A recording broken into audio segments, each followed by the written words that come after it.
नमस्कार.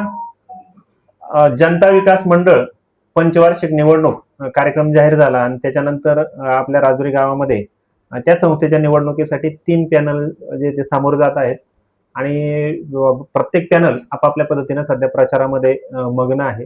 आता आपण एक ज्या पॅनलचं जे प्रतिनिधित्व नेतृत्व करतात ते या संस्थेचं ज्या संस्थेच्या निवडणुकीसाठी सामोरं जाणारं जे पॅनल आहे ते विद्या विकास पॅनलचे प्रमुख म्हणता येईल पंकजी कंसे आपल्यासोबत आहे. नमस्ते.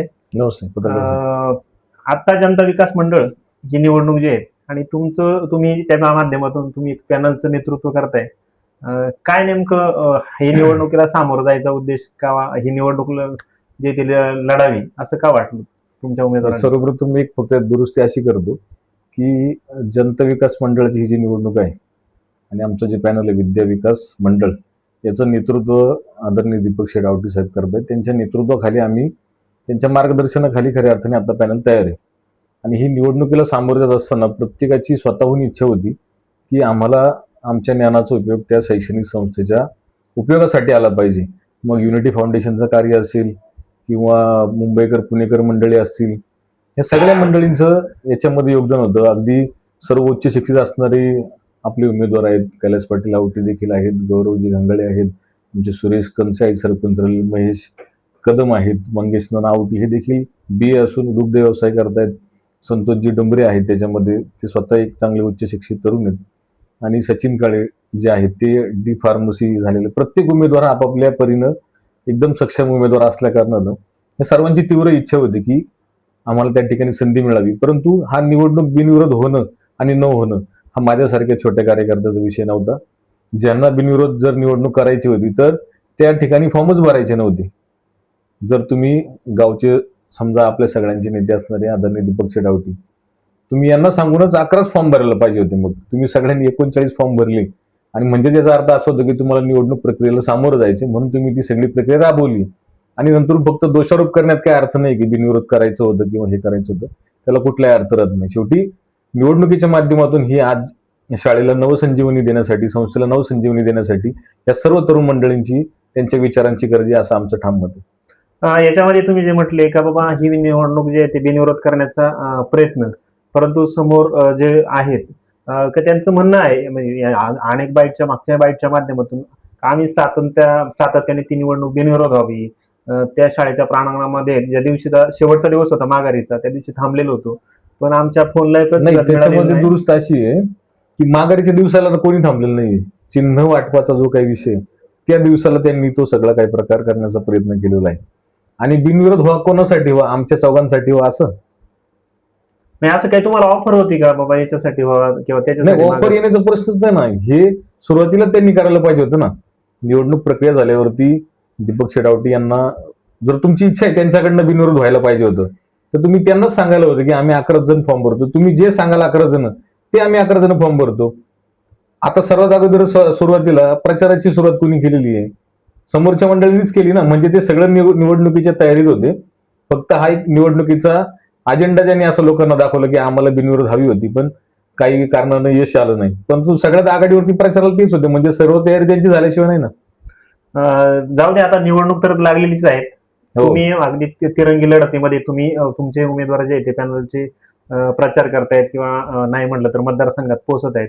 परंतु हे सगळं करत असताना 72 वर्षानंतर पहिल्यांदाच निवडणूक होतीये आणि आता पहिल्यांदाच जे आहे ते सध्या प्रचार यंत्रणा जी संस्था खऱ्या अर्थानं वाडवडिलांनी वाढवल्याच्या नंतरून आज प्रत्येकाला त्या ठिकाणी जर वाटत असेल की मी संस्थेसाठी माझं चांगलं योगदान देऊ शकतो तर त्यात गैर काय निवडणूक लागली तर प्रत्येक जणाला कामच करायचे त्या ठिकाणी जाऊन. तर जनता ठरवेल ना योग्य काम करणारा व्यक्ती कोण आहे, त्याच्यातून निवडतील लोक. ही लोकशाहीच्या माध्यमातून आलेलीच प्रक्रिया आहे ना. ही कोणी लादलेली निवडणूक नाहीये. ही सगळ्या इच्छुक 39 उमेदवार होते फॉर्म भरलेले, त्यातले 30 की 31 उमेदवार त्या ठिकाणी निवडणूक लढवत आहेत. म्हणजे आता त्यांना कोण थांबणार सगळ्यांना? या ठिकाणी तुम्ही तर आज तुम्ही जाहीरनामा दिला आणि त्या जाहीरनाम्यामध्ये तुम्ही जे अनेक आश्वासनं दिलेली आहेत. आता आश्वासनामध्ये बरेच मुद्दे त्याच्यामध्ये तुम्ही घेतलेले आहेत. म्हणजे अगदी तिथल्या ज्या सुख सुविधा आहेत त्याच्यापैकी ग्राउंड असेल किंवा स्विमिंग पूल असेल, त्याच्यानंतर तुम्ही जे म्हणताय स्टेडियम उभं करणार, ह्या सगळ्या प्रकारची आश्वासनं याच्यामध्ये दिसतायत. पण ही तुम्ही आता ही संस्था ही कशी काम करते आपल्याला माहिती, पण ही सगळी तुम्ही कशी पूर्ण करणार नेमकी? अगदी महत्वाचा प्रश्न आपण या ठिकाणी विचारलेला आहे.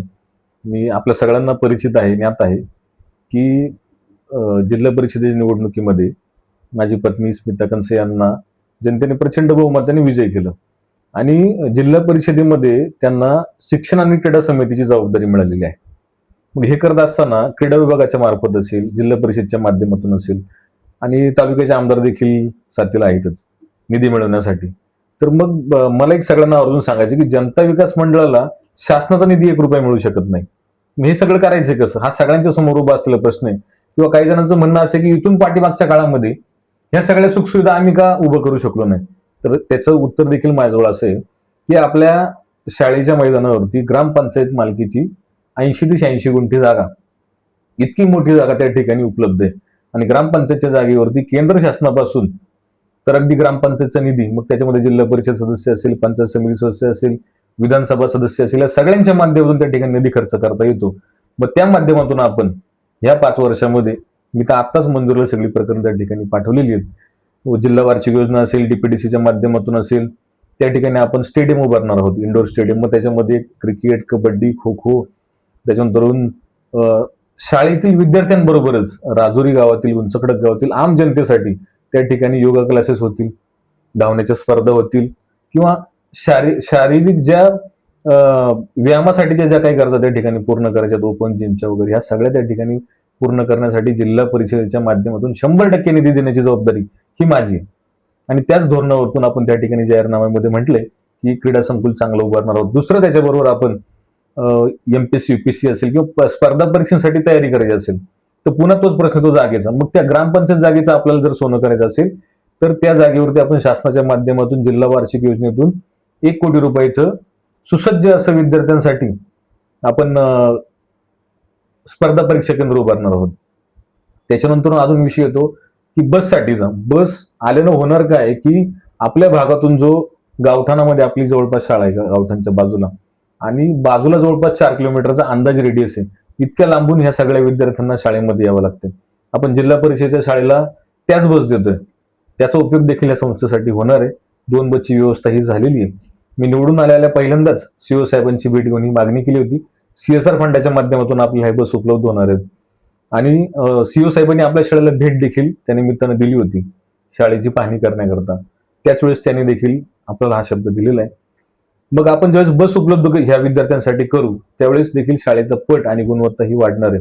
आज पालकांना तितकासा वेळ नाही की आपण आपल्या प्रत्येक पाल्याला शाळेपर्यंत सोडवायला जावं. मग होतं काय की बस दारापर्यंत येते, मग मुलं या शाळेतून दुसऱ्या शाळेमध्ये जातात. ही देखील एक सुविधेचा अभाव आहे. तर ही सुविधा आम्हाला त्या ठिकाणी उपलब्ध करायची.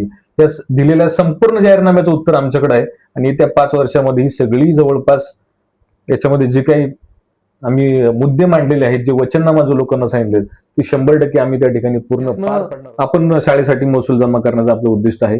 दुसरी गोष्ट आपण याच्यामध्ये अजून अशी करतोय की आपल्या संस्थेकडे असणारी जी जागा आहे ग्रामपंचायतीच, मी मगाशी म्हटल्याप्रमाणे मी विशेष ती ठळक नमूद आपल्या सगळ्यांसाठी ती करून देऊ इच्छितो की तिथं आपण एक ऑडिटोरियम सारखं सभागृह आपण सीएसआरच्या माध्यमातून, शासनाच्या माध्यमातून, आपल्या सगळ्यांच्या सहकार्याच्या माध्यमातून, राजुरी ग्रामस्थ असतील जेव्हा ज्याला ज्याला शक्य होईल त्याचं एक उद्दिष्ट आपण ठरवलेलं आहे. आणि तसं आपण जाहीरनाम्यामध्ये देखील ते आपण मांडलेलं आहे. जवळपास 2 कोटी रुपयाचा त्याचा खर्च आहे. शासनाचे पैसे आणायला मी बांधले, त्यासाठीच लोकांनी मला निवडून दिलेलं आहे. आणि ह्या अशा नवीन गोष्टी करण्यासाठीच नवीन माणसाला प्राधान्य म्हणून लोकांनी माझ्या पत्नीचा त्या ठिकाणी विकास कामांच्या माध्यमातून विचार केलेला आहे. तर मग ज्यावेळेस ते सभागृह आपण तयार करू तर त्यावेळेस विद्यार्थ्यांचा हा जो दर्जा आहे, हा आंतरराष्ट्रीय दर्जा त्या ठिकाणी निर्माण होणार आहे की वेगवेगळे क्लासेस, सगळ्या ग्रुपचे क्लासेस त्या ठिकाणी एकत्र होईल, समुपदेशन केंद्र त्या ठिकाणी होईल. मग ज्यावेळेस हे होत असताना विद्यार्थ्यांची सुविधा तर होणारच आहे, परंतु त्या ठिकाणी छोटे मोठे कार्यक्रम असतील, गावातल्या छोटे मोठे मेळावे असतील, तर ते सुद्धा त्या ठिकाणी भाडे स्वरूपात दोन्ही संस्थांना, अगदी जिल्हा परिषदेला असेल किंवा जनता विकास मंडळाला असेल, त्या ठिकाणी सुद्धा चांगल्या प्रकारचं उत्पन्न त्या माध्यमातून मिळणार आहे. म्हणजे शाळेचा देखील विकास होईल, विद्यार्थ्यांचा देखील विकास होईल. हे आमचं दुहेरी उद्दिष्ट त्या माध्यमातून आहे. आणि त्याच्यासाठी असणारी जागा, पोषक वातावरण, हे सर्व काही आपल्या शाळेला उपलब्ध आहे.